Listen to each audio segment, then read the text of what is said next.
आया है, आओ खुशी मनाने में कभी महोत्सव आया है,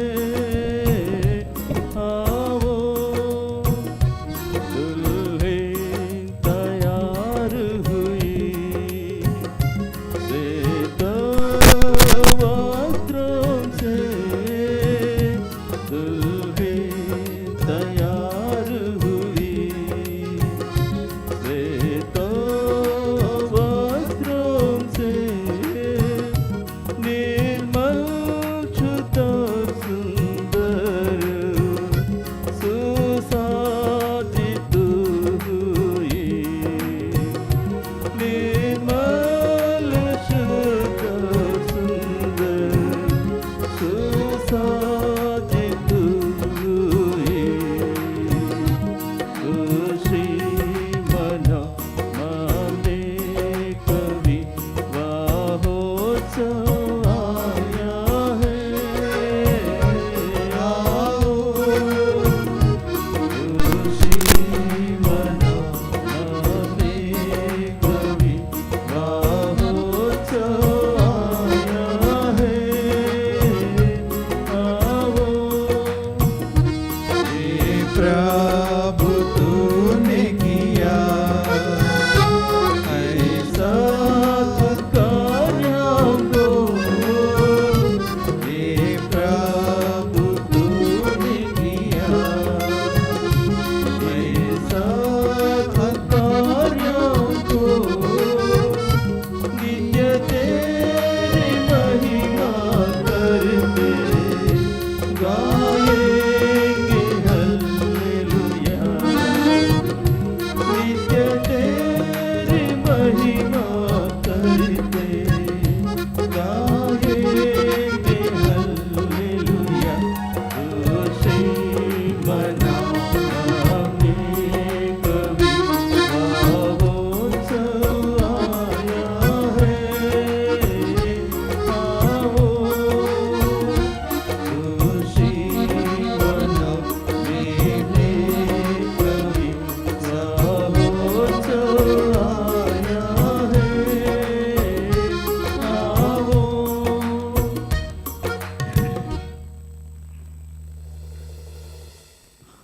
We'll all stand up and sing song number 215 from Songs of Zion.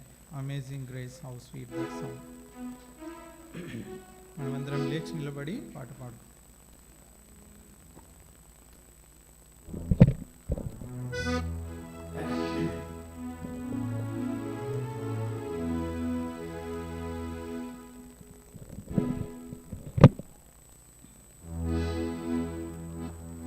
Amazing grace, how sweet the sound that saved a man like me.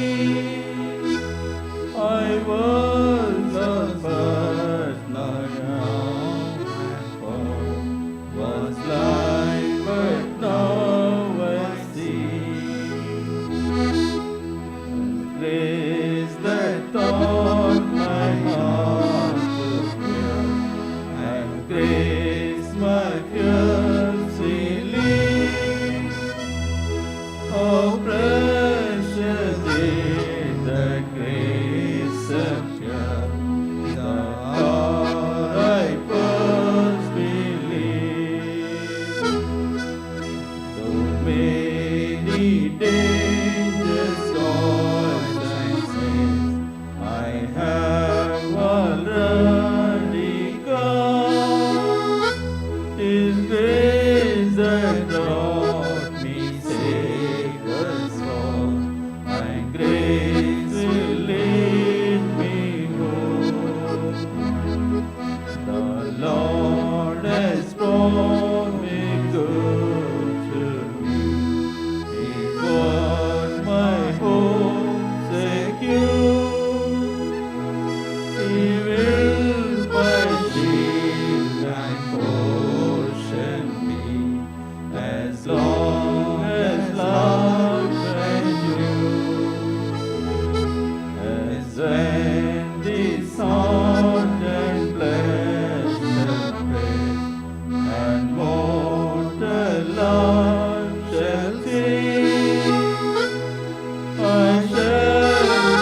grant me perfect grace.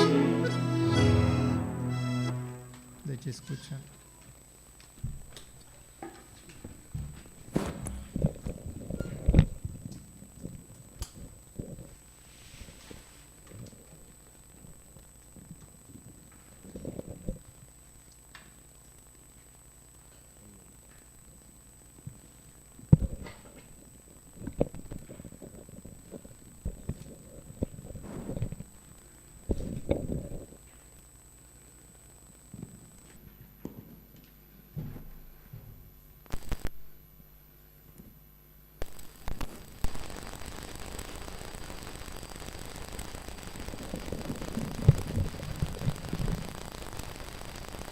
Let us all turn our Bibles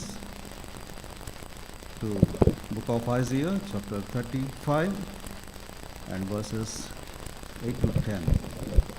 దయచేసి Bible అందరం కలిసి యెషయా గ్రంథము 35వ అధ్యాయము 8 to 10. 8 to 10. 8 to 8 నుండి 10 వచనం.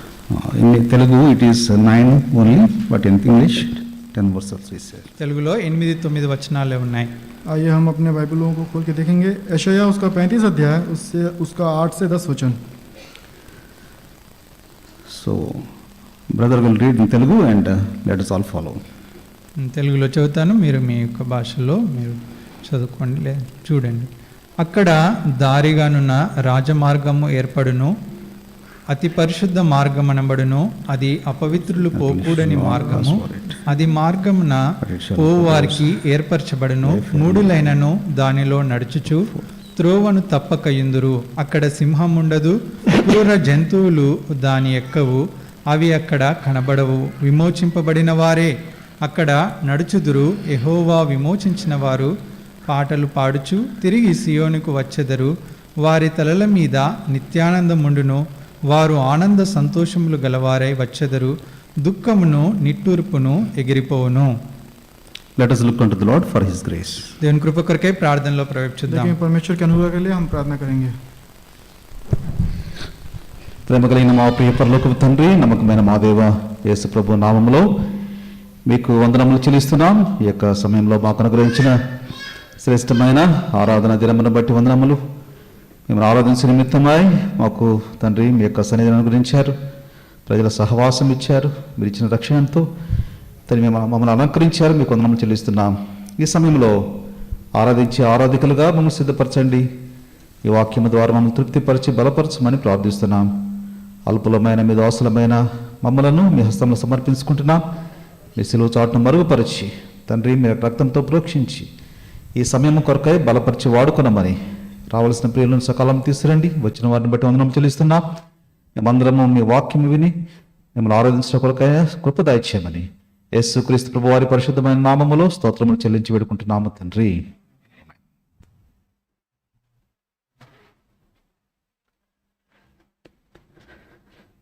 These words are written for Israelites, for those who are ransomed of the Lord. They will return and come to Zion. ఈ యొక్క మాటలు ఇశ్రాయేలు ప్రజలు ఎవరైతే మరి కొనబడుతూ వచ్చారో, ఎవరైతే మరి విమోచింపబడుతూ వచ్చారో వారి గురించి రాయబడుతూ వచ్చింది. और ये सारी जो बातें हैं, इस्राएल जो जन हैं, जो लोग जो छुड़ाए गए हैं, वे जन लोगों के बारे में यहाँ पे लिखा हुआ है। Christian life is a traveling life, journey life, traveling on the highway towards heaven. క్రైస్తవ జీవితం అంటే ఇది ప్రయాణంతో కూడినటువంటి జీవితం. ఇది యొక్క విశ్వాస ప్రయాణము, ఆ యొక్క పరలోకానికి వెళ్ళే ప్రయాణము. और एक मसीह का जो जीवन है इस संसार में देखेंगे हम, एक यात्रा का जीवन है। वो यात्रा का जो जीवन है स्वर्ग में प्रवेश करने की ये यात्रा है। Before accepting the Lord, how our condition will be. After accepting the Lord, what we have to do, that is written in this chapter. చూడండి, యొక్క అధ్యాయంలో గమనిస్తే మనము రక్షింపబడక ముందు ఏ రీతిగా ఉంటామో, రక్షింపబడ్డ తర్వాత మనం ఏం చేయాలో స్పష్టంగా రాయబడుతూ వచ్చింది. इस भाग में हम देखेंगे जब हम उद्धार पाने से पहले हमारा जीवन किस तरह से था और उद्धार पाने के बाद हमारा जीवन किस तरह से है, यहाँ पे स्पष्ट रूप से लिखा हुआ है। Certain words here mentioned in chapter 35, Isaiah, verse 3, weak hands, feeble knees. ఇక్కడ కొన్ని మాటలు రాయబడుతూ వచ్చాయి. యెషయా గ్రంథం 35వ అధ్యాయం 3వ వచనంలో సడలిన చేతులు, త్రొట్టిల్లిన మోకాళ్ళు. और यहाँ पे यशायाह 35 अध्याय उसके 3 वचन में लिखा है, छीले हाथों के और थरथराते हुए घुटने। In verse 4, fearful heart. And in verse 5, eyes of the blind. 4వ వచనంలో తత్తరిల్లినటువంటి హృదయము, 5వ వచనంలో గ్రుడ్డి కన్నులు. और चौथा वचन में हम देखेंगे घबराता हुआ हृदय और 5वां वचन में देखेंगे अंधापन। In verse 5, we can see another word that is ears of the deaf. And verse 6, lame man. 5వ వచనంలో చెవిటివారి చెవులు, 6వ వచనంలో కుంటివాడు అనేటువంటి మాటను చూస్తాం. और 5 वचन में देखेंगे बहरों के कान और 6 वचन में देखेंगे लंगड़ा।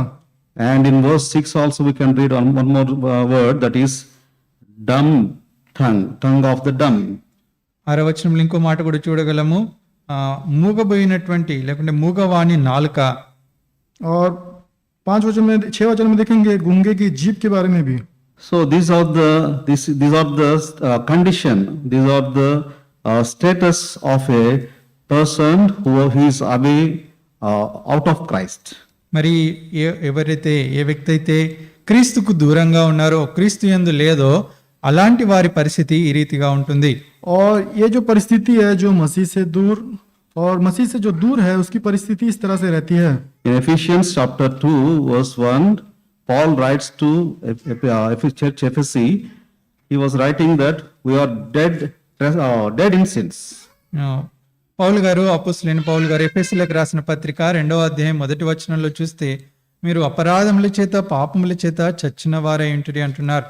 और यहाँ पे देखेंगे इफिसियों 2 अध्याय के पहले वचन में संत पौल इस तरह से कहता है कि तुम अपने अपराधों के कारण, पापों के कारण मरे हुए हो। A dead man cannot walk. His hands are weak, means unable to move, unable to walk. Heart will not function, and eye cannot see, ears cannot hear, and tongue cannot speak. చూడండి, ఒక చనిపోయినటువంటి వ్యక్తి, ఆయన యొక్క మరి కన్నులు చూడవు, చెవులు పనిచేయవు, పాదాలు నడవవు, అంతేకాకుండా ఆ హృదయం పనిచేయదు, అంతేకాకుండా తన పెదవులు మాట్లాడలేనటువంటి స్థితిలో తన నాలుక ఉంటుంది. और एक मरा हुआ व्यक्ति का स्थिति इस तरह से रहता है, उसकी आंखें काम नहीं करती है, उसके काने सुन नहीं सकते, वह चल नहीं सकता और उसका हृदय है वो अंगीकार भी नहीं कर सकता। In Telugu it is 9th verse, second part, but in English it is 10th verse. The ransomed of the Lord shall return. తెలుగులో 9వ వచనంలో రాయబడుతూ వచ్చింది, విమోచించబడిన వారే అక్కడ నడుతురు. और यहाँ पे 10 वचन में लिखता है कि जो छुड़ाए लोग हैं वे लौट कर जय जयकार करेंगे। So who has to be ransomed or redeemed? కాబట్టి ఎవరు విమోచింపబడుతూ రావాలి? और वे कौन लोग छुड़ाए जाना चाहिए? Those who are in bonds, those who are in dead condition, they have to be redeemed from that condition. కాబట్టి ఎవరైతే బంధకాల్లో ఉంటారో, ఎవరైతే చనిపోయిన స్థితిలో ఉంటారో అటువంటి వారందరినీ కూడా విమోచిస్తూ రావాలి, విడిపిస్తూ రావాలి. और जो लोग बंदी में हैं और जो लोग मरे हुए हैं वे सब लोगों को क्या करना है? छुड़ाकर उसको उन सबों को बचाना है। In Ephesians chapter 1 verse 7 we can read, in whom we have redemption through his blood, the forgiveness of sins, according to the riches of his grace. ఎఫెసీయులకు రాసిన పత్రిక 1వ అధ్యాయం 7వ వచనంలో రాయబడుతూ వచ్చింది, దేవుని కృప మహదైశ్వర్యం బట్టి ఆ ప్రియనియందు ఆయన రక్తం వలన మనకు విమోచనము అనగా మన అపరాధములకు క్షమాపణ కలిగి ఉన్నది. इफिसियों 1 अध्याय उसके 7 वचन में लिखता है, हमको उसने उसके लहू के द्वारा छुटकारा अर्थात अपराधों की क्षमा उसके उस अनुग्रह के धन के अनुसार मिला है। Those who accepted Lord Jesus Christ as their personal savior, now they are redeemed from the dead condition. కాబట్టి ఎవరైతే యేసుక్రీస్తు ప్రభువారిని సొంత రక్షకునిగా అంగీకరించారో వారందరూ కూడా అట్టి మరణ స్థితిలో నుండి విమోచింపబడుతూ వచ్చారు. और प्रभु यीशु मसीह को जिन लोगों ने उद्धारकर्ता करके अंगीकार किया है, इस तरह के छुटकारा हुआ जीवन के अनुभव में वे जीवन व्यतीत कर रहे हैं। Before that, they were traveling in their own ways and away from the highway. చూడండి, వారు అంతకు మునుపు అంటే ప్రభుని అంగీకరించక మునుపు వారి ఇష్టమైనటువంటి మార్గాల్లో వారు నడుస్తూ ఆ యొక్క తిన్నని మార్గంలో ఏదైతే పరలోక మార్గం ఉందో దానికి దూరంగా ఉన్నారు. और देखेंगे प्रभु यीशु मसीह को अंगीकार करने से पहले उनका जीवन जिस मार्ग से उनको जाना था उस मार्ग से भटक गए थे, और जो स्वर्ग में जाने की जो मार्ग से वे लोग फिर गए थे। But Christian life is a journey towards heaven on the highway, Rajamargamu. చూడండి, ఈ క్రైస్తవ జీవితం అంటే రాజమార్గంలో ఆ పరలోకానికి వెళ్ళేటువంటి ప్రయాణంతో కూడినటువంటి జీవితం. देखिए मसीह का जो जीवन है एक राजमार्ग के समान है, वो मार्ग जो है स्वर्ग की ओर हमें ले चलता है। In the olden days, even now itself, the highways are built, constructed above the normal roads. చూడండి, పాత దినాల్లో కావచ్చు, ప్రస్తుతం కూడా మనం చూస్తూ ఉంటాం ఈ హైవేస్, ఈ రాజమార్గాలన్నీ కూడా మరి సామాన్య మార్గాల కంటే ఎంతో ప్రత్యేకంగా ఉన్నతంగా అవి కట్టబడతా ఉంటాయి. देखेंगे जो सड़क जो होती है, जो मार्ग होते हैं, जो राज्य मार्ग जो होते हैं, अभी का समय होगा और पहले का समय भी देखेंगे, जो राजमार्ग बहुत ही विस्तार रूप से उसकी रचना की जाती है, So that the folks or the beasts, whatever the things, living things, may not cross the road. That's the reason why they were constructed above the normal road, high to the normal road. కాబట్టి గమనిస్తే మామూలుగా ఉండకుండా అవి కొంచెం ఉన్నతంగా కడతారు. ఎందుకంటే ఈ యొక్క పశువులు కానీ జంతువులు కానీ ఆ మార్గంలో రాకుండా ఉండడానికి ఉన్నతంగా వాటిని కట్టేవారుగా ఉంటారు. और उस मार्ग को साधारण रूप से उसको निर्माण नहीं किया जाता है, उसको विभिन्न रीति से बनाया जाता है कि ताकि उसमें कोई पशु कोई जानवर उस मार्ग में प्रवेश न कर पाए। So Christian life is a traveling on the highway. It is above all the ways. చూడండి, క్రైస్తవ జీవితం అంటే ఆ యొక్క రాజమార్గంలో వెళ్ళేటువంటి ప్రయాణము, ఇది అన్ని మార్గాల కంటే ఉన్నతమైనటువంటి మార్గం. देखेंगे मसीह का जो जीवन है, मार्ग है, वो एक राज्य मार्ग के समान पे है। वो जो है जो मार्ग है सबसे उत्तम जो मार्ग है। A weak person with weak hands and feeble knees, fearful heart and blinded eyes, now got life and traveling on the highway in verse 8.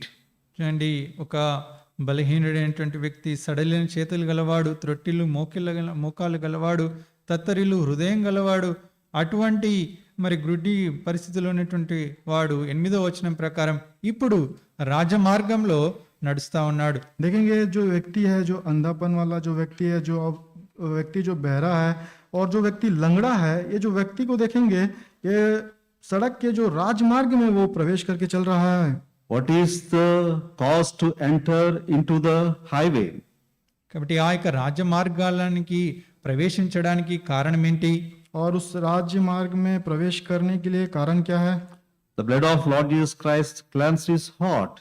So that is the reason why the old things has passed away and everything became new. So new person can travel on the highway. చూడండి, ప్రభువైన యేసుక్రీస్తు వారి పరిశుద్ధ రక్తం చేత కడగబడుతూ వచ్చాడు. అందుకొరకే ఆ పాత సంగతులన్నీ, పాత విషయాలన్నీ గతించిపోతూ వచ్చాయి. ఇప్పుడు ఒక నూతన వ్యక్తిగా ఆ యొక్క రాజమార్గంలో ప్రవేశించాడు, దాంట్లో ప్రయాణిస్తా ఉన్నాడు. देखेंगे प्रभु यीशु मसीह के उस पवित्र लहू में उसको धुला जाने के कारण उसकी जो पुरानी चीजें हैं सारी चीज बीत जाने के कारण वह पूरी तरह से वह नया होने के कारण उस राज्य मार्ग में वो प्रवेश कर रहा है। And in verse 8 we can see the second thing. The first one is it is a highway. కాబట్టి మొట్టమొదటి విషయము రాజమార్గము, రెండో విషయం కూడా ఇదే 8వ వచనంలో చూడొచ్చు. और पहला जो बात है वो इसी 8 वचन में देखेंगे वह राजमार्ग है। And the second one is in verse 8 we can see the way of holiness. ఇదే వచనంలో చూస్తాం. రెండో విషయము అది పరిశుద్ధ మార్గము. और इसी वचन में दूसरी बात को देखेंगे वह जो नाम है पवित्र मार्ग। So in the way of holiness, the unrighteous people or unclean people shall not pass over it. చూడండి, ఆ యొక్క పరిశుద్ధ మార్గంలో అపవిత్రులు పోకూడదు. మరి అంతేకాకుండా అవినీతి పరులు లేకుంటే దుర్నీతి పరులు పోకూడని మార్గం అది. और उस पवित्र मार्ग में अशुद्ध जन और जो उसमें जो कोई अच्छाई नहीं है उस मार्ग में वो प्रवेश नहीं कर सकते हैं। And in verse 8, last part, we can see, a wayfaring man, though fools, shall not err therein. అంతేకాకుండా ఈ 8వ వచనం చివరి భాగంలో చూస్తాం, మూఢులైనను దానిలో నడుచుచు త్రోవ తప్పక ఇందురు. और 8 वचन के अंतिम में लिखता है, चाहे मूर्ख भी हो तो भी कभी ना भटके. So a pilgrimage or a pilgrim is traveling in that way. He will not faint. He can walk perfectly. చూడండి, ఒక బాటసారి మరి ఈ యొక్క ప్రయాణం ఈ యొక్క మార్గంలో, రాజమార్గంలో ప్రయాణిస్తా ఉన్నాడు, మరి అతడు త్రోవ తప్పడు, సొమ్మసిల్లడు. और देखेंगे जो मार्गदर्शी है, जब कभी भी इस मार्ग में जब प्रवेश करते समय कभी भी नहीं भटकता हुआ और सीधाई के साथ वो चलता है. And in verse 9 we can see the third one. 9వ వచనంలో మూడో విషయం చూడొచ్చు. और 9 वचन में तीसरी बात को हम देखेंगे, No lion shall be there, nor any ravenous beast shall go upon thereon, up thereon.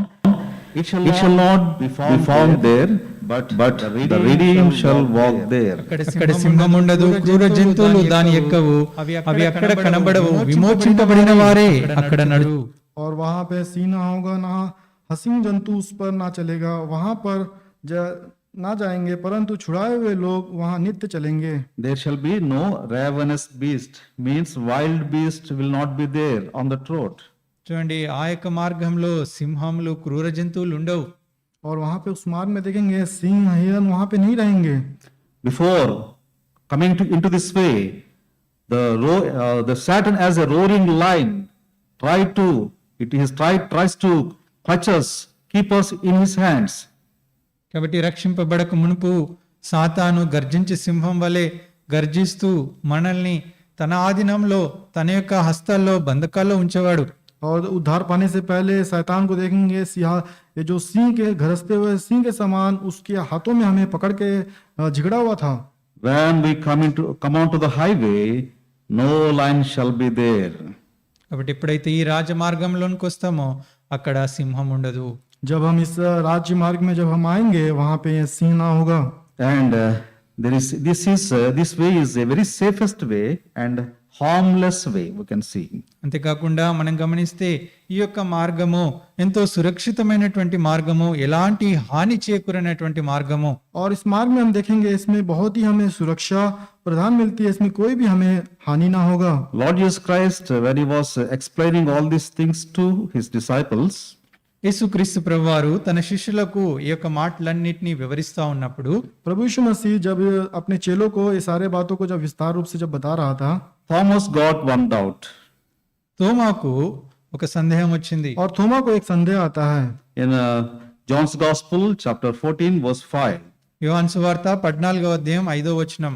और यूहन्ना 14 अध्याय उसका 15 वचन. Thomas saith unto him, Lord, we know not whither thou goest, and how can we know the way?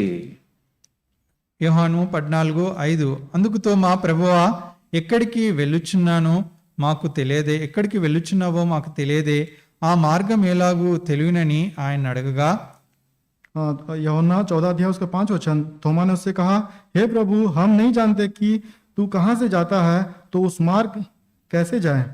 And Lord Jesus Christ told, I am the way, I am the truth, I am the life. No man cometh unto the Father but by me.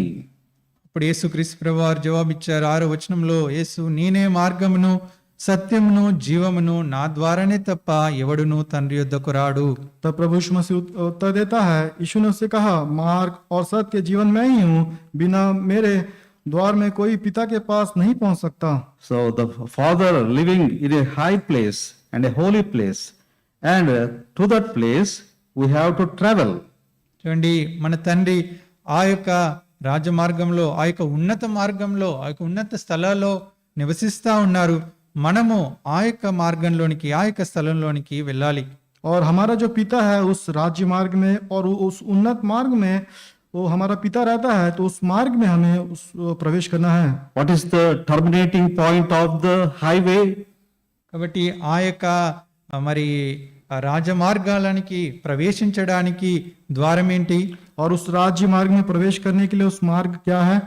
Terminating point means what is the second end of the highway? ఆ యొక్క రాజమార్గము రెండవ ఆ అంచులో ఏముంటుంది? और उस राज्य मार्ग का दूसरा अंश में क्या है? Father, heaven is there. ఒక పరలోక రాజ్యం ఉంటుంది. और वहां पे स्वर्ग का राज्य होगा. Their Father lives in the heaven. ఆ యొక్క పరలోక రాజ్యంలో తండ్రి నివసిస్తా ఉన్నారు. और उस स्वर्ग राज्य में परमेश्वर वहां पे निवास करेगा. Lord Jesus Christ tells that no man cometh unto the Father but by me. అందుకొరకు యేసు ప్రభు వారు ఇక్కడ చెప్తా ఉన్నారు, మరి తండ్రి యొద్దకు నా ద్వారానే తప్ప ఎవడును తండ్రి యొద్దకు రాలేడని. और इसीलिए प्रभु यीशु मसीह यहाँ पे कह रहा है कि पिता के पास प्रवेश करने के लिए मेरे सिवा कोई नहीं प्रवेश कर सकता. So Jesus Christ is the way. It is a straight way and a sure way. చూడండి, యేసు క్రీస్తు ప్రభు వారి యొక్క మార్గంగా ఉన్నారు. ఆయన తిన్నని మార్గము, అది సత్య మార్గంగా ఉంది. और देखेंगे प्रभु यीशु मसीह एक मार्ग है, और वो जो मार्ग है सत्य है और सीधाई के साथ वो हमें लेके जाएगा. And it is a highway. It is above all ways. అంతేకాకుండా అది రాజమార్గము, అన్ని మార్గాల కంటే అది ఉన్నతమైనటువంటిది. और वो जो मार्ग है राज्य मार्ग है, और सब मार्गों में वो उत्तम मार्ग है. And it is a holy way. Only holy people, redeemed people only can travel. అంతేకాకుండా అది పరిశుద్ధ మార్గము, కేవలం విమోచింపబడినటువంటి వారే, పరిశుద్ధులే ఆ మార్గంలో ప్రవేశింపగలరు. और वो जो मार्ग है पवित्र मार्ग है, और वे जो उस मार्ग में प्रवेश करने वाले लोग, जो छुड़ाए गए लोग, पवित्र लोग ही उस मार्ग में प्रवेश कर सकते हैं. And in that way, there is no lion, no Satan, and it is a very harmless way. ఆ యొక్క మార్గంలో సింహం ఉండదు, సాతాను ఉండదు, మరి ఎలాంటి మరి ఆ ఆపద ఉండనటువంటి మార్గము. और उस मार्ग में ना सिंह होगा ना शैतान होगा. उस मार्ग में कोई रुकावट नहीं होगा. Now, what is the reason for our worship? కాబట్టి మనము ఆరాధించడానికి కారణం ఏంటి? और हम आराधना करने के लिए कारण क्या है? What is the reason for our singing? మనము దేవుని స్తుతించడానికి గల కారణం ఏంటి? और हम परमेश्वर की आराधना करने का कारण क्या है? So Jesus Christ is our highway and a holy way and a harmless way that we can travel. కాబట్టి యేసుక్రీస్తు ప్రభువారే రాజమార్గము, పరిశుద్ధ మార్గము, అంతేకాకుండా ఎలాంటి హాని కలిగజేయని మార్గము ఆయన ఉన్నారు. ఆయనలోనే మనం సురక్షితంగా ప్రయాణించగలము. क्योंकि प्रभु यीशु मसीह एक राज्य मार्ग है, पवित्र मार्ग है, और उस उन्नतम प्रति उन्नत मार्ग है कि उसी के सिवा हम उसमें प्रवेश कर सकते हैं. And in verse 10, in Telugu, it's 9th verse, last part, or in the second and third line will be there. And the ransomed of the Lord shall return and come to Zion with songs and everlasting joy. 9వ వచనంలో రాయబడుతూ వచ్చింది, విమోచింపబడిన వారే అక్కడ నడుచుదురు, యెహోవా విమోచించిన వారు పాటలు పాడుచు తిరిగి సియోనుకు వచ్చెదరు. और 9 वचन में लिखा है वहाँ पर जो छुड़ाए लोग हैं वहाँ नित्य चलते रहेंगे. Zion is the final place for Israelites to reach when God gave them the land of Canaan. కాబట్టి కానాను దేశము ఇజ్రాయెల్ ప్రజలకు ఇచ్చినప్పుడు ఇజ్రాయెల్ ప్రజలు చివరికి చేరుకోగలిగినటువంటి గమ్యము ఈ సియోను. और देखेंगे इस्राएल प्रजा को जब कनान जब दिया था, इस स्थान में प्रवेश करने के लिए ये जो है जैन जो सियोन का देश है. And heaven is the final place, that is the promised place Lord is giving us. కాబట్టి ఆ పరలోక రాజ్యము, ఆ యొక్క వాగ్దానటువంటి రాజ్యము, ఆ దేశము ప్రభు మనకు వాగ్దానం చేస్తా ఉన్నారు, అది మనకి ఇవ్వనే ఉన్నారు. और ये जो स्वर्ग का जो राज्य जो प्रतिज्ञा किया जो राज्य है वो परमेश्वर हमें देने वाला है. So in that heavenly place or holy place, people will sing, they will sing with joy. మరి ఆ యొక్క పరలోక స్థలాల్లో, ఆ యొక్క పరిశుద్ధ స్థలాల్లో ప్రజలు చేరి మరి ఆనందంతో, సంతోషంతో పాటలు పాడెదరు.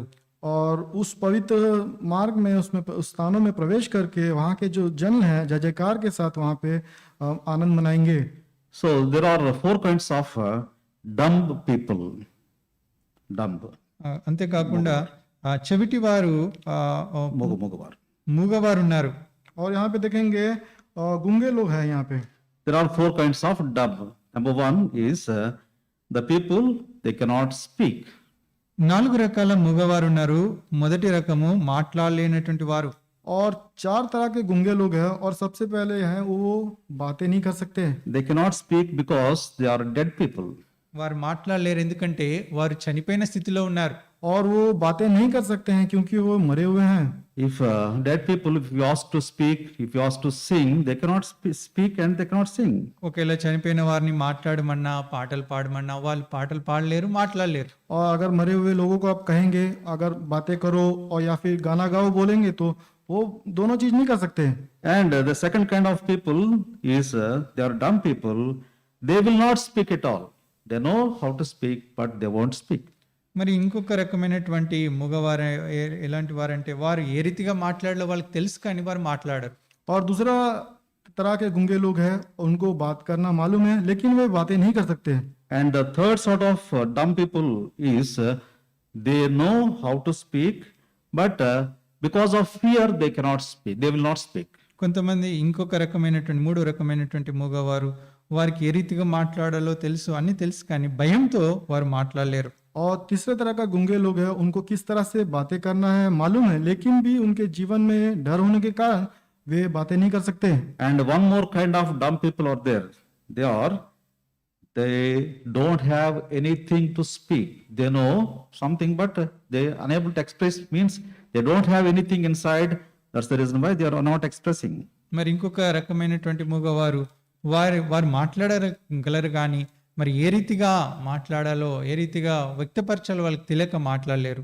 और चौथे तरह के गूंगे लोग हैं, उनको बातें करना मालूम है और उनको किस तरह से बातें करना है, उनको किस तरह से उसको बताना है मालूम नहीं होने के कारण वो नहीं बोल पाते हैं. But all things have passed away. Things became new. Our dumbness, our lameness, our feebleness, everything has gone. Now dead people became people of living. కాబట్టి ఇవన్నీ కూడా గతించిపోతూ వచ్చాయి. ఆ తత్తరిలేటువంటి హృదయము, తొట్టిలే మోకాళ్ళు, సడిలిన చేతులు, అంతేకాకుండా మరి మాట్లాడలేనటువంటి ఆ మూగతనం అంతా కూడా పోతూ వచ్చింది. ఇప్పుడు నూతన జీవం పొందుకుంటూ వచ్చారు. और देखेंगे उनके जीवन में थरथराता हुआ जीवन, लंगड़ापन, ये सारा चीज पूरी चीज बीत जाती है. We have a reason to speak, reason to sing. The reason is we are ransomed, redeemed from the trespasses and sins. చూడండి, మనము పాడడానికి, ప్రభుని ఆరాధించడానికి కారణం ఉంది. కారణం ఏంటంటే మనము మన యొక్క పాపముల నుండి, అపరాధముల నుండి విమోచింపబడుతూ వచ్చాము. और हम परमेश्वर को जय जयकार और गीत गाना है क्योंकि हम परमेश्वर से हमने पापों से हम छुड़ाए गए हैं. So because we are traveling on a highway and a holy way and harmless way, let us praise our Lord Jesus Christ because of his way. కాబట్టి ఆయన యొక్క నమ్మకత్వాన్ని బట్టి ప్రభువైన యేసుక్రీస్తు వారు మనల్ని ఆ యొక్క రాజమార్గంలో, పరిశుద్ధ మార్గంలో, ఎలాంటి హాని లేనటువంటి మార్గంలో నడిపిస్తా ఉన్నారు. కాబట్టి ప్రభుని మనము ఆరాధించి స్తుతించును గాక.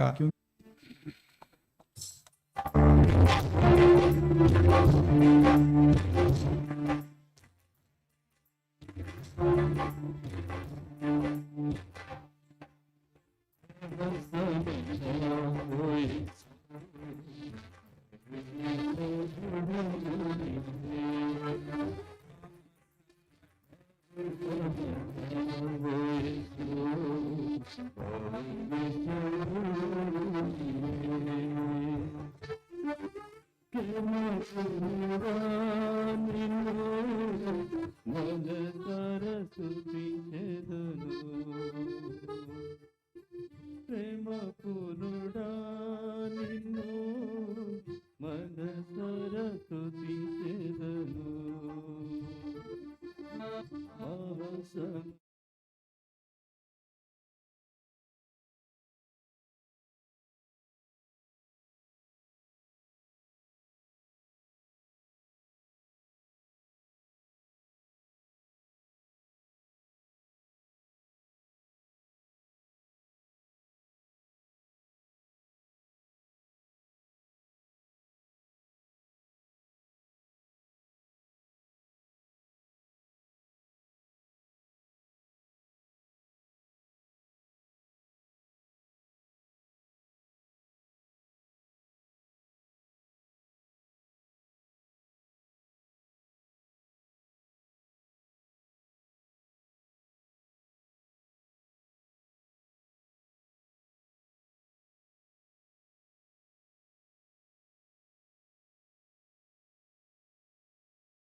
ప్రత్యక్షమై మహిమయందు ప్రభు నిన్ను స్తుతించెదను. ప్రత్యక్షమై మహిమయందు ప్రభు నిన్ను స్తుతించెదను. మహాసమజావో యేసు బహు విశాలుడవు నీవు. మహాసమజావో యేసు బహు విశాలుడవు నీవు. నాయందున్న ప్రభువా నీవే కృప నిరీక్షణ వైతివి.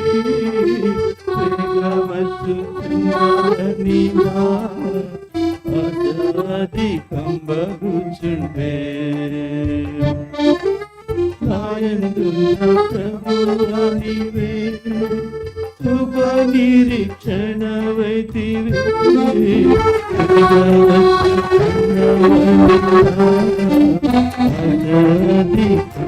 ఆచాధికంబగుచుండే ప్రభు నిన్ను మహాతులనర్పించి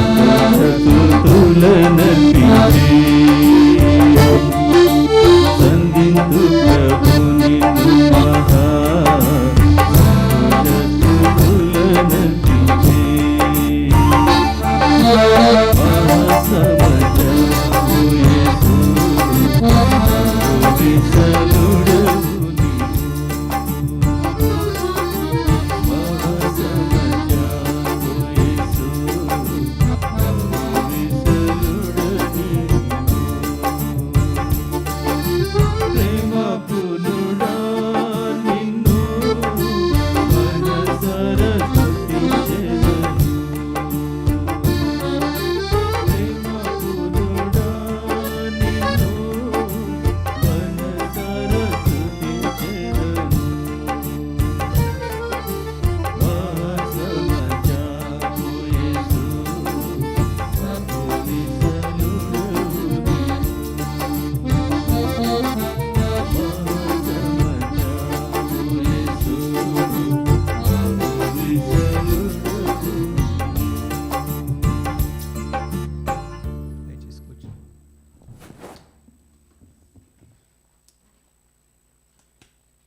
During the time of worship, we worshiped our Lord Jesus Christ, because He prepared a wonderful way, which is a highway, holy way, and harmless way.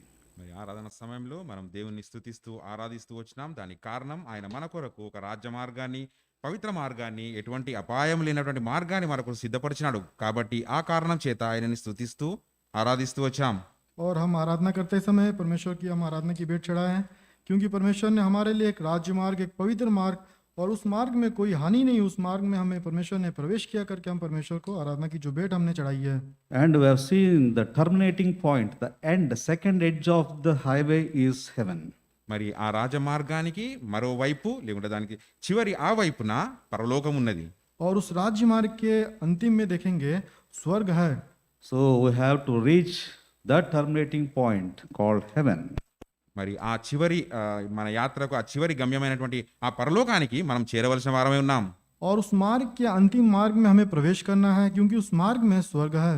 Until reaching that point, we have to sojourn in this world. మరి ఆ మా రాజమార్గంలో ఆ చివరి పరలోక రాజ్యం వరకు చేరే వరకు మనం రాజమార్గంలో యాత్ర చేస్తూ ఉండాలి. और उस राज्य मार्ग में प्रवेश करते हुए हम चलते हुए उस स्वर्ग में हम प्रवेश करते तक हमें चलते रहना है.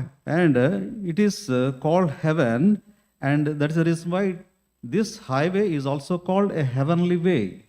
మరి ఈ రాజమార్గంలో మనం ప్రవేశిస్తున్నాం ఎందు నిమిత్తం అంటే ఆ పరలోక రాజ్యానికి చేరడానికి. కాబట్టి ఆ పరలోక రాజ్యం వైపు మనం వెళ్తున్నాం కాబట్టి ఆ రాజమార్గం కూడా ఒక పరలోకం లాంటిదే. क्योंकि इस राजमार्ग में प्रवेश करते समय हमारा मकसद यही है कि उस स्वर्ग में प्रवेश करना है। तो उस स्वर्ग में प्रवेश करने के लिए इस राज्य मार्ग भी स्वर्ग के समान ही है। In verse 10, chapter 35 of Isaiah, verse 10, and the ransomed of the Lord shall return and come to Zion with songs and everlasting joy upon their heads. మరి యెషయా గ్రంథం 35వ అధ్యాయం 9వ వచనంలో మనం చూస్తాం, విమోచింపబడిన వారే అక్కడ నడుచుదురు, యెహోవా విమోచించిన వారు పాటలు పాడుచు తిరిగి సియోనుకు వచ్చెదరు. और यशायाह 35 अध्याय उसके 10 वचन में लिखा है, यहोवा के छुड़ाए हुए लोग लौट कर जय जयकार करते हुए सियोन में आएंगे, वह उसे आनंद के साथ वह हर्ष करेंगे। The group of people, those who are redeemed, ransomed, delivered from their sins, washed by the blood of Lord Jesus Christ, they will be there, they will be singing with joy. మరి విమోచింపబడిన వారే అక్కడ నడుచుదురు, యెహోవా చేత విమోచింపబడిన వారు, ఎవరి పాపాలైతే క్షమింపబడ్డాయో, ఎవరి పాపాలైతే కడగబడ్డాయో వారే ఆ రాజమార్గంలో ప్రవేశిస్తారు, అక్కడ ఉంటారు. వారే ఆనందంతో ఉత్సాహంతో పాటలు పాడుతూ ఉంటారు. और वहाँ पे वे लोग जो लोग छुड़ाए गए हैं और उस राज्य में प्रवेश करने के लिए राजमार्ग में प्रवेश करेंगे और वहाँ पे देखेंगे आनंद के साथ वहाँ पे जय जयकार करेंगे। Lord Jesus Christ, when he was on this earth, he promised a promise to his disciples that also is a promise for us. మరి ప్రభువైన యేసుక్రీస్తు వారు ఈ భూమిపైన ఉన్నప్పుడు తన శిష్యులకు ఒక వాగ్దానం ఇస్తూ వచ్చారు. ఆ వాగ్దానము మనకు కూడా వర్తిస్తుంది. और प्रभु यीशु मसीह संसार में जब जीवन में व्यतीत करते समय उनके चेलों को एक प्रतिज्ञा दिया था, वो प्रतिज्ञा हमारे लिए भी वो लाभित होता है। Gospel according to John chapter 14 verse 1, let not your heart be troubled. Ye believe in God, believe also in me. In my Father's house are many mansions. యోహాను సువార్త 14వ అధ్యాయం 1వ వచనం, మీ హృదయములను కలవరపడనీయకుడి, దేవుని యందు విశ్వాసం ఉంచుచున్నారు, నా యందు విశ్వాసం ఉంచుడి, నా తండ్రి ఇంట అనేక నివాసములు కలవు. और यूहन्ना 14 अध्याय उसका पहला वचन, तुम्हारा मन व्याकुल ना हो, परमेश्वर पर विश्वास रखो और मुझ पर भी विश्वास रखो, मेरे पिता के घर में बहुत से रहने के स्थान हैं। Lord Jesus Christ, he was sharing with his disciples about his departing from them and going to heaven, that departure causing them a lot of trouble and pain. మరి ప్రభువైన యేసుక్రీస్తు వారు తన శిష్యులతో ఈ విషయాలను పంచుకుంటూ వస్తారు. ఆయన తిరిగి వెళ్ళవలసిన సమయం ఆసన్నమైనదని, ఆయన తిరిగి వెళ్ళే గడియలు ఆసన్నమైనని వారితో పంచుకుంటూ వచ్చారు. ఆ సమయంలో ఈ విషయాలు విన్నప్పుడు వారి హృదయాలు ఎంతగానో కలవరపడ్డాయి. और प्रभु यीशु मसीह अपने चेलों को इस तरह से बातें करते समय, प्रभु यीशु मसीह को वापस लौट जाना था, उस समय पे बातें करते समय पे उनके चेलों के हृदय में इस तरह का उनके हृदय में व्याकुलपन आ गया। The departure of our dear ones causes our hearts trouble. మరి మనకు సన్నిహితులైనటువంటి వారు, మనకు ప్రియులైనటువంటి వారు ఎప్పుడైతే మన నుంచి విడిపోతారో లేకుంటే మన నుంచి దూరం అయిపోతారో ఆ విషయం మనల్ని ఎంతనో కలవరపరుస్తుంటుంది. और हमारे समीप में, हमारे करीब में जो व्यक्ति रहते हैं, वो जब वो दूर चले जाते हैं, हमारे मन में भी बहुत ही व्याकुलपन आ जाता है। In these days, we are seeing young people are dying because of this corona. మరి నేటి దినాలలో మనం వింటున్నాం, చూస్తున్నాం, ఎందరో యవనస్తులు చనిపోతున్నారు ఈ మహమ్మారి చేపట్టి. और अभी के समय पे हम कई सारे बातें को हम सुनते हैं कि कई सारे जवान लोग ये कोरोना के वजह से वहाँ मर जा रहे हैं। Because of this separation, because of their departure, our hearts are troubled and our hearts are painful. మరి ఈ విధంగా మన నుంచి వారు దూరం అయిపోతున్నారు కాబట్టి, మన నుంచి వారు వెళ్ళిపోతున్నారు కాబట్టి మన హృదయాలు ఎంతగానో కలవరపడుతున్నాయి, మన హృదయాలు ఎంతగానో దుఃఖిస్తూ వస్తున్నాయి. क्योंकि वो हमसे वो दूर हो जा रहे हैं, इसके कारण हमारे हृदय में भी बहुत ही व्याकुलपन आ जाता है। Recently, our well-known youngsters and in my place, our Sunday school students also, they promoted to glory. మరి ఈ గడిచిన కొన్ని దినాల క్రితము సహోదరుడు ఉన్నటువంటి స్థలంలో మరి ఎంతో యవనస్తులైనటువంటి పిల్లలు సండే స్కూల్లో ఉన్నటువంటి వారు మరి ప్రభు యందు నిద్రించినారు. और अन्ना के यहाँ पे जो संडे स्कूल के जो बच्चे भी हैं, कुछ दिन पहले भी वो प्रभु में वे सो गए। So because of that, when we hear such news, our hearts will fill with full of sorrow. మరి ఇటువంటి వార్తలు విన్నప్పుడు, ఇటువంటి విషయాలు మనము విన్నప్పుడు మన హృదయాలనివి ఎంతో కలవరపరిచేవిగా ఉంటున్నాయి. और इस तरह की जो बातें, इस तरह के समाचार सुनने के बाद हमारा भी जो मन है व्याकुलपन हो जाता है। In 1 Thessalonians chapter 4 verse 13, Paul reminds or exalts the Thessalonian believers not to sorrow, to have hope. మరి మొదటి దశలోనికి రాసిన పత్రిక 4:13. 4వ అధ్యాయము 13వ వచనంలో పౌలు గారు ఈ విధంగా రాస్తున్నారు. और पहला थिस्सलुनीको उसका 4 अध्याय उसका 13 वचन में पौलुस इस तरह की बातें यहाँ पे लिखता है। But I would not have you to be ignorant, brethren, concerning them which are asleep, that ye sorrow not, even as others which have no hope.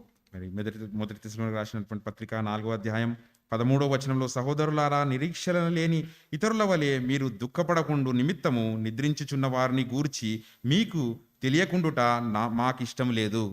और यहाँ पे लिखता है 13 वचन में, हे भाइयों, हम नहीं जानते कि तुम उनके विषय में जो सोते हैं अज्ञानी हो, ऐसा ना हो कि वे दूसरों के समान शोक करो जिन्हें आशा नहीं। I want to encourage the hearts, those who are sitting here.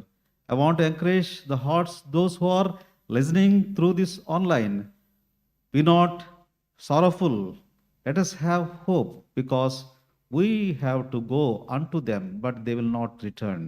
మరి ఇక్కడ కూర్చొని వింటున్నటువంటి వారి నిమిత్తము ఎవరైతే ఆన్లైన్ ద్వారా వీక్షిస్తున్నారో వారందరినీ ఈ విషయాన్ని బట్టి నేను ప్రోత్సహించాలనుకుంటున్నాను.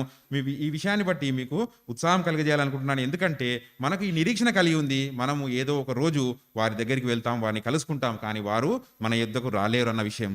और यहाँ पे जो बैठे लोग हैं और जो लोग ऑनलाइन में देख रहे हैं, उन लोग को मैं प्रोत्साहित करने के लिए एक बात कहना चाह रहा हूँ कि वे जो लोग हैं जो गए हैं शोक कर रहे हैं, उनके लिए परमेश्वर ने हमारे जीवन में एक आशा दी है कि हम भी एक दिन उनके पास जाएंगे, तो हमें कोई हमारे जीवन में इस तरह की बाधा नहीं होना चाहिए। At any cost, we have to leave this earth. మరి ఎటువంటి పరిస్థితి అయినప్పటికీ, ఎటువంటి స్థితి అయినప్పటికీ ఒకానొక దినాన ఈ లోకాన్ని, ఈ భూమిని మనం విడిచి వెళ్ళవలసిన వారమై ఉన్నాం. और कोई भी परिस्थिति हो और किसी भी तरह की परिस्थिति होगा तो भी इस संसार को हमको छोड़कर एक दिन हमें जाना है। Some of our dear ones reaching the terminating point of the highway early, but we may reach that terminating point sometime later. మరి మనం ప్రియులైనటువంటి వారు, మన సన్నిహితులు మనకంటే ముందుగానే చేరవలసినటువంటి ఆ గమ్యస్థానానికి వారు చేరుకున్నారు. మనం కూడా ఆ గమ్యస్థానానికి చేరవలసిన వారమే ఉన్నాం. और हमारे प्रिय लोग उस गम्य स्थानों पे वो पहुंच चुके, हम भी उस गम्य स्थानों में कुछ समय बाद भी हम उस मार्ग में हम उसमें प्रवेश करेंगे। In the meanwhile, Lord says, I'm going to prepare a place for you. Lord is preparing a place for us there. మరి అందు నిమిత్తమే ప్రభువైన యేసుక్రీస్తు వారు అంటున్నారు, నేను మీకు స్థలము సిద్ధపరచడానికి వెళ్తున్నానని. इसीलिए प्रभु यीशु मसीह कह रहा है, मैं जाकर उस स्थान को मैं तैयार करने वाला हूँ। Heaven is a prepared place for the prepared people. మరి ఆ పరలోక రాజ్యం అనేది తన కొరకు సిద్ధపరచబడినటువంటి వారి కొరకు సిద్ధపరుస్తున్నటువంటి స్థలం అది. और जो स्वर्ग है हमारे लिए और वो अपने लिए वो मार्ग को तैयार करता है स्थान को। Without preparation on this earth, without preparation when you are in the world, when you are living on this earth, you cannot reach a prepared place. మరి సిద్ధపాటు లేకుండా ఒకవేళ ఆ గడియ వచ్చినట్లయితే, ఈ లోకం విడవలసిన గడియ వచ్చినట్లయితే సిద్ధపరచబడినటువంటి ఆ స్థలానికి మనము చేరుకోలేము. अगर हम इस संसार में हम तैयारी के पूर्वक ना रहेंगे, जो स्थान हमारे लिए जो तैयार किया गया है उस स्थान में हम प्रवेश नहीं कर पाएंगे।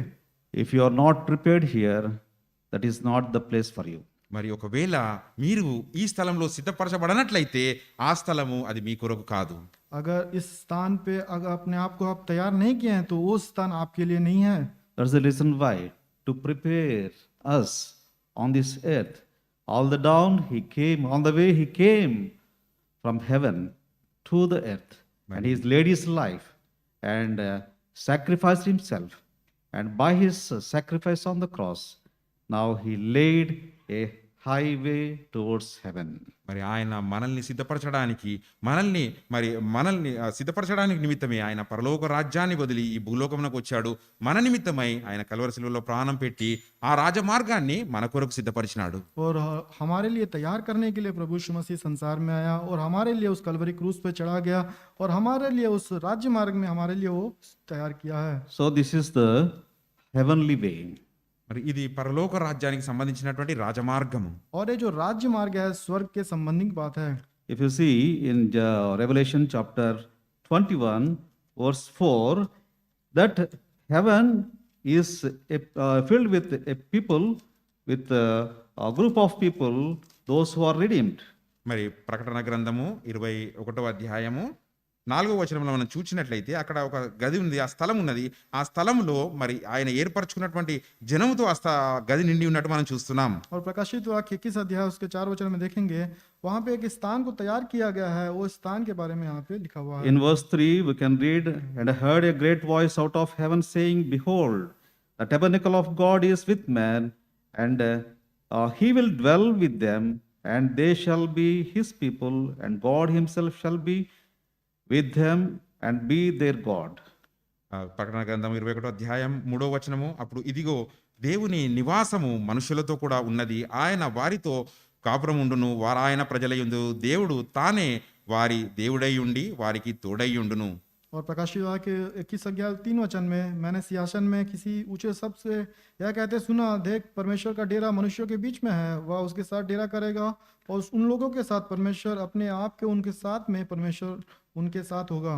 This heavenly way is a blessed way, because, and the heavenly place is a blessed place, because God dwells with them. మరి దేవుడు ఉంటున్నటువంటి ఆ పరలోక రాజ్యము ఎంతో ఆశీర్వాదకరమైనటువంటి స్థలం అది, ఎందుకంటే దేవుడే స్వయంగా అక్కడ నివసిస్తున్నాడు కాబట్టి. क्योंकि जो परमेश्वर जिस स्थान पे निवास करता है वो बहुत ही आशीष का स्थान है, क्योंकि हमारा जो परमेश्वर वहाँ पे निवास करता है। And in verse 4, chapter 21, Revelation, chapter 21, verse 4, we see, God shall wipe away all tears from their eyes, and there shall be no more death, neither sorrow nor crying, neither shall be any more pain, for the former things are passed away. ప్రకటన గ్రంథము 21వ అధ్యాయం 4వ వచనంలో మనం ఈ విధంగా చూస్తాము, ఆయన వారి కన్నుల ప్రతి బాష్ప బిందువును తుడిచివేయును, మరణము ఇక అక్కడ ఉండదు, దుఃఖమైనను ఏడ్పైనను వేదన అయినను ఇక ఉండదు, మొదటి సంగతులు గతించిపోయెను, సింహాసనములో నుండి వచ్చిన గొప్ప స్వరము చెప్పుట వింటిని. प्रकाशित वाक्य 21 अध्याय उसका 4 वचन, वह उनकी आंखों से आंसू पोंछ डालेगा, और उनके बाद मृत्यु ना होगी, ना शोक होगा, ना विलाप, ना पीड़ा होगी, पहली बातें जाती रही। In verse 3, the presence of God is there, and in verse 4, the absence of grief is there. మరి 21వ అధ్యాయం 3వ వచనంలో దేవుని యొక్క అక్కడ ప్రసన్నతను మనం చూస్తున్నాం, ప్రత్యక్షతను చూస్తున్నాము. 4వ వచనంలో అక్కడ మన బాష్ప బిందువులను తుడిచివేసినట్టు మనం చూస్తున్నాం. और 3 वचन में देखेंगे परमेश्वर की उसकी डेरा के बारे में हम देखते हैं, और 4थे वचन में देखेंगे परमेश्वर उनकी आंसू को पोंछता है। There is no sadness, there is no separation. Separation will be only on this earth. Sadness will be only on this earth. మరి అక్కడ దుఃఖమైనను ఏడ్పైనను బాధ అయినను లేదు. ఆ దుఃఖమైనను బాధ అయినను ఏడ్పైనను కేవలము ఈ లోకంలో ఈ భూమిపైనే ఉంటుంది. और ये शोक विलाप पीड़ा ये सारा चीजें इस पृथ्वी पर ही होगा। We may have sorrow of separation on this earth. మరి ఈ లోకంలో మనం చూసినట్లయితే ఎడబాటును కల్పించే దుఃఖము మనకు ఉండొచ్చు. और इस संसार में हम देखेंगे जो दुख है बहुत थाई से हमारे पास हो सकती है। But as believers, we should not have sorrow of hopelessness. నిరీక్షణ లేని ఇతరుల వలె దుఃఖించకూడదు. మరి మన విశ్వాసమైన మనకి నిరీక్షణ లేనటువంటి దుఃఖము ఎంత మాత్రము ఉండకూడదు. और हम जो विश्वासी जो लोग हैं हमारे अंदर पे बिना आशा की उम्मीद हमारे जीवन में ना होना चाहिए। And there is no sorrow, there is no suffering in heaven. మరి పరలోక రాజ్యంలో చూసినట్లయితే ఎటువంటి దుఃఖము ఎటువంటి బాధ లేదు. और स्वर्ग में देखेंगे वहां पे कोई पीड़ा कोई विलाप नहीं है। And God himself shall be with them and be their God. మరి అక్కడ పరలోక రాజ్యంలో చూసినట్లయితే దేవుడే అక్కడ మనతో పాటు నివసిస్తున్నాడు, ఆయనే మన దేవుడై ఉన్నాడు. क्योंकि स्वर्ग में देखेंगे परमेश्वर ही हमारे साथ डेरा करता हुआ और हमारे साथ वह निवास करेगा।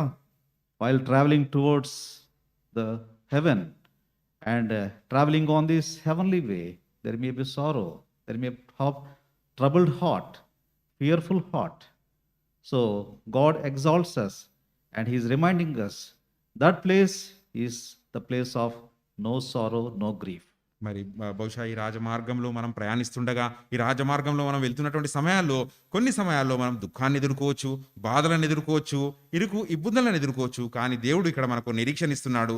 మీరు చేరవలసినటువంటి ఆ గమ్యస్థానంలో మీరు చేరినట్లయితే ఎటువంటి దుఃఖము బాధ ఎటువంటి బాధ కలిగే విషయాలు ఉండవని ఇక్కడ ప్రభు సెలవిస్తున్నాడు. और हो सकता है इस राजमार्ग में प्रवेश करते समय आपके जीवन में शोक विलाप पीड़ा हो सकती है, लेकिन परमेश्वर इस तरह से कहता है कि जब उस मार्ग में आप प्रवेश कर लोगे तो उस मार्ग में वहां पे आपको ना दुख होगा, ना शोक होगा, ना विलाप, वहां पे कुछ भी ना होगा। And finally, if we see Isaiah chapter 35, verse 10, last part, no sorrow, obtain joy and gladness, and no and sorrow, and sing, sighing shall flee away, sighing shall flee away. మరి ఇక్కడ 9వ వచనం చివరి భాగంలో మనం చూసినట్లయితే సియోనుకు వచ్చేది వారి తల మీద నిత్య ఆనందం ఉండును, వారు ఆనంద సంతోషములు గలవారై వచ్చెదరు, దుఃఖము నిట్టూర్పు ఎగిరిపోవును. और वह सियोन में आएंगे और उनके सिर पर सदा आनंद होगा और हर्ष आनंद के साथ वह जीवन व्यतीत करेंगे। So, in this way, if you see the terminating point, it is a happy way so that we can travel happily. మరి ఆ చివరికి చేరవలసినటువంటి ఆ గమ్యస్థానాన్పై మన దృష్టి ఉంచినట్లయితే అది ఎంతో సంతోషకరమైనటువంటిది, ఆనందంతో కూడినటువంటి రాజమార్గమై ఉన్నది. और अंतिम में जो गम्य स्थान की ओर हमारा जो ध्यान होगा तो अंतिम में पहुंचने के बाद वहां पर बहुत ही आनंदित हमारा जीवन होगा। So, the question is, are you walking in this heavenly way and the happy way? మరి ఇక్కడ ప్రశ్న ఏంటంటే ఈ రాజమార్గంలో సంతోషంతో కూడినటువంటి ఆనందంతో కూడినటువంటి ఈ రాజమార్గంలో మీరు ప్రయాణిస్తున్నారా? और यहाँ का प्रश्न यह है कि उस राज्य मार्ग में प्रवेश करने के लिए क्या आप आनंदित के साथ क्या प्रवेश कर रहे हो? Do not look into any other way and do not try to exit off this way. మరి ఇతర వేరే మార్గాల వైపు మనం చూడవద్దు. ఈ మనం ఉన్నటువంటి ఈ రాజమార్గం నుండి మనము ఎంత మాత్రము తప్పిపోకూడదు. और हमें कोई दूसरा मार्ग को नहीं देखना है और इस राज्य मार्ग से भटक कर हम दूसरे मार्ग में प्रवेश नहीं करना है। So, this road, this way leads to heaven. May the Lord help us to travel on this way. మరి ఈ రాజమార్గము పరలోక రాజ్యం ముందు దేవుని యుద్ధకు మనల్ని చేరుస్తుంది కాబట్టి ఈ రాజమార్గంలో మనం ప్రయాణించుటకు దేవుడు మనకు సహాయం చేయను గాక. और ये जो राज्य मार्ग है स्वर्ग में प्रवेश करने के लिए हमें सहायता करता है और परमेश्वर इस राज्य मार्ग में प्रवेश करने के लिए हमें सहायता करने पाए। Shall we?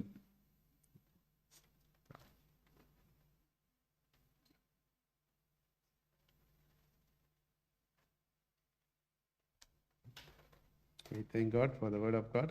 Let's be encouraged for this precious thought for this day. మరి దేవుడు ఇచ్చినటువంటి వాక్యాన్ని బట్టి దేవునికి వందనాలు చెల్లిస్తున్నాం. దేవుడు ఇచ్చినటువంటి ఇంత మంచి వాక్యాన్ని బట్టి అంత అందించినటువంటి ఈ విషయాలను బట్టి మనము ప్రోత్సాహం పొందుదాం. और परमेश्वर ने अद्भुत वचन के लिए परमेश्वर को धन्यवाद देते हैं और परमेश्वर ने जो वचनों को हमें दिया है कि जो प्रोत्साहित के लिए उसके धन्यवाद देते हैं। For this week, we'll turn our Bible 42, Isaiah chapter 42, verse 16 as a promise. మరి ఈ వారం కొరకై దేవుడి మనకు అనుగ్రహిస్తున్నటువంటి వాగ్దానం వైపు వెళ్దాం. యెషయా గ్రంథము 42వ అధ్యాయము 16వ వచనము. और इस सप्ताह का जो प्रतिज्ञा है यशायाह उसका 42 वचन और उसका 16 वचन Let's read together. అందరం కలిసి చదువుకుందాం. हम सब मिलकर पढ़ेंगे। And I will bring the blind by a way that they knew not. I will lead them in the path that they have not known. I'll make darkness light unto them अंधियारे को and Ujala prove करूंगा things straight. और डेरे These मार्ग को things will I सीधा do unto करूंगा them. और ऐसे मार्ग not forsake them. उनके नाम। God is with us. He will not forsake. He will lead us. His presence is always with us. మరి దేవుడు మనకు తోడుగా ఉన్నాడు. ఆయన్నే మనల్ని నడిపిస్తాడు. ఆయన నివాసము ఆయన సన్నిధి ఎల్లప్పుడూ మనతో ఉంటుంది. और परमेश्वर हमारे साथ रहेगा और उसकी उपस्थिति हमारे साथ रहते हुए हमेशा हमें अगुवाई करेगा। God is always truth. His words are very truth. So we can trust. దేవుడు ఎల్లప్పుడూ సత్యవంతుడై ఉన్నాడు. ఆయన మాటలు ఎల్లప్పుడూ సత్యమైనవి. ఆయన ఎల్లప్పుడూ మనకు తోడుగా ఉన్నాడు. क्योंकि हमारा परमेश्वर सत्य है, हमेशा सत्य कहता है और उसका मार्ग हमेशा सत्य है। In our midst, few of our dear ones are sick. Kindly pray for them and pray for others not to be fallen to sickness also. మరి మన సంఘంలో ఉన్నటువంటి కొందరు మరి సహోదరులు మన మధ్యలో ఉన్నటువంటి వారు అనారోగ్యంతో ఉంటున్నారు. దయచేసి వారి నిమిత్తమే ప్రార్థించండి. మరి వారి అనారోగ్యం ద్వారా వారి కుటుంబ సభ్యులే కానీ ఇతరులే కానీ అనారోగ్యంలో పడకుండా దయచేసి వారందరి కొరకు ప్రార్థించండి. और हमारे जो भाई और बहन लोग कुछ लोग निर्बल हैं और उनके लिए आप प्रार्थना कीजिए। उनके वजह से उनके घर वाले कोई भी, उनकी पत्नी बच्चे कोई भी निर्बल ना होकर उनके लिए आप प्रार्थना में स्मरण रखिए। For our India and other country also, there are things are going not in the right way. God may help them. God may protect them. May receive always good news from them. మరి భారతదేశంలోను ఇంకా ఇతర ప్రాంతాల్లోనూ మనం చూస్తున్నాము, అక్కడ పరిస్థితులు ఇంకా చక్కబడట్లేవు, పరిస్థితులు ఎంతో దహీనంగా ఉంటున్నాయి. మరి వాటి కొరకు, వారి అందరి కొరకు, ముఖ్యంగా భారతదేశం కొరకు ప్రార్థించండి. और भारत इंडिया के लिए प्रार्थना कीजिए कि हाँ वहाँ से कोई भी परिस्थिति उतनी ठीक ठाक नहीं है, उनके लिए आप प्रार्थना में हमेशा स्मरण रखिए. So God willing, next month we should be conducting the Holy Convocation. Please remember in your prayer as we have to arrange few things. God may help us. మరి దేవుని చిత్తం అయితే వచ్చే నెలలో మరి పరిశుద్ధ సమాజ కూడికలను మనం కలిగి ఉంటాం. ఈ పరిశుద్ధ సమాజ కూడికల కొరకు ఎన్నో అవసరతలు మనం కలిగి ఉన్నాం. ఈ అవసరతలన్నీ ప్రభు తీర్చినట్లు దయచేసి మీ ప్రార్థనలో జ్ఞాపకం ఉంచుకోండి. और प्रभु की इच्छा होगी तो अगले महीने से पवित्र सेवा का आरंभ होगी, उसके लिए कई सारी चीज़ों को अरेंजमेंट करना, उसके लिए भी प्रार्थना में आप स्मरण रखिए. Let's pray and God may bless us. ప్రార్థించుకుందాం. దేవుడు మనల్ని ఆశీర్వదించును గాక. आइए हम प्रार्थना करेंगे, परमेश्वर आशीष देने पाए. ప్రేమ కలిగిన మా ప్రియ పరలోకపు తండ్రి, నమ్మకమైన మా దేవ యేసుక్రీస్తు ప్రభువారి పరిశుద్ధమైన నామములో మీకు వందనములు చెల్లిస్తున్నాం. మాకు అనుగ్రహించిన శ్రేష్టమైన దినమును, ఆరాధన సమయమును బట్టి వందనములు చెల్లిస్తున్నాం. సమాజముగా మేమందరం కూడి మిమ్మల్ని అందరం ఆరాధించడం కొరకాయ మాకు ఇవ్వబడిన సమయమును బట్టి మిమ్మల్ని స్తుతిస్తూ ఆరాధిస్తున్నాం. ఆరాధించి ఆరాధకులుగా సిద్ధపరిచారు. మీరు ఇచ్చిన వాక్యమును బట్టి వందనములు. యేసు ప్రభువారు మాకు మార్గము, ఈ లోకములో మా జీవిత యాత్రలో మేము నడుచుట కొరకైన రాజ్య మార్గము. తండ్రి, ఇది ఎంతో సంతోషకరమైన మార్గము. ఇది పరలోకానికి తీసుకుని వెళ్ళే మార్గము. తండ్రి, ఇటువంటి హాని లేని మార్గము అని మీరు బోధించారు. ఒకవేళ కొన్నిసార్లు తత్తరిల్లిన హృదయములు, కలవరపడిన హృదయములు కలిగిన పరిస్థితులు ఈ లోకములో ఉండవచ్చు, కానీ ఈ మార్గములో క్షేమముంది. ఈ మార్గము మనల్ని పరలోకానికి తీసుకువెళ్తుంది. ఇక్కడ ప్రభు ఉన్నాడు, ప్రభుతో సదాకాలం ఉంటాము అన్న నిరీక్షణ మాకు ఉంది. యేసు ప్రభునందు విశ్వాసము ద్వారా మీరు అనుగ్రహించినందుకు వందనములు చెల్లిస్తున్నా. తండ్రి, ఎవరైతే ప్రియులను కోల్పోయి తండ్రి వేదనలో ఉన్నారో మీరే ధైర్యపరచండి, బలపరచండి. తండ్రి, కలవరపడనీయకుండా మీరే సహాయపడమని ప్రార్థిస్తున్నా. తండ్రి, సంఘంలో కూడా అనారోగ్యంగా ఉన్న మీ బిడ్డలను మీరు జ్ఞాపకం చేసుకోనండి. తండ్రి, మంచి ఆరోగ్యము వారికి దయచేయమని ప్రార్థిస్తున్నాం. తండ్రి, దాసుడు డేవిడ్ కొరకు ప్రార్థిస్తున్నాం, సోదరు కృపా కొరకు ప్రార్థిస్తున్నాం. తండ్రి, బలపరచండి, మంచి ఆరోగ్యము దయచేయండి. అలాగే ఇంకెవరైతే మరి అనారోగ్యమైన స్థితిలో ఉన్నారో వారిని మీరు కనికరించమని ప్రార్థిస్తున్నాం. సంపూర్ణమైన స్వస్థతను దయచేయండి. మీ రక్త ప్రోక్షణకు తీసుకొస్తున్నాం. తిరిగి మేము వెళుతున్నాం. మీ సమాధానంతో పంపించండి. సంఘంలో ఉన్న ప్రియ కుటుంబాలు, క్యాంప్స్లో ఉన్న బ్రదర్స్, అలాగే యవనస్తులు, చిన్న బిడ్డలు, తండ్రి, వృద్ధాప్యంలో ఉన్నవారు, అస్వస్థతలో ఉన్నవారు, మీరే వారిని బలపరిచి తాకి స్వస్థపరచమని మీ కృపకు సమర్పించుకుంటూ స్తోత్రములు, వందనములు చెల్లిస్తూ యేసుక్రీస్తు ప్రభువు వారి పరిశుద్ధమైన నామములో సమాధానంతో పంపించమని స్తుతించి ప్రార్థించి వేడుకుంటున్నాము తండ్రి. ఆమేన్.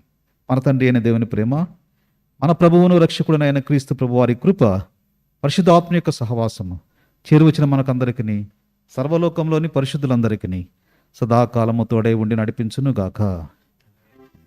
తన రాజ్యమంతా నీకీయ గోరి, తన రాజ్యమంతా నీకీయ గోరి, నాత పిలుపు నీకు నిచ్చేను, నాత పిలుపు నీకు నిచ్చేను, తన రక్తమేసి నిన్ను కొన్నాడు, తన రక్తమేసి నిన్ను కొన్నాడు.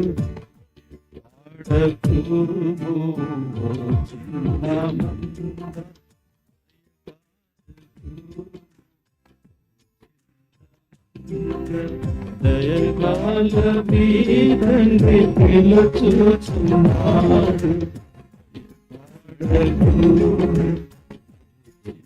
అడుగురా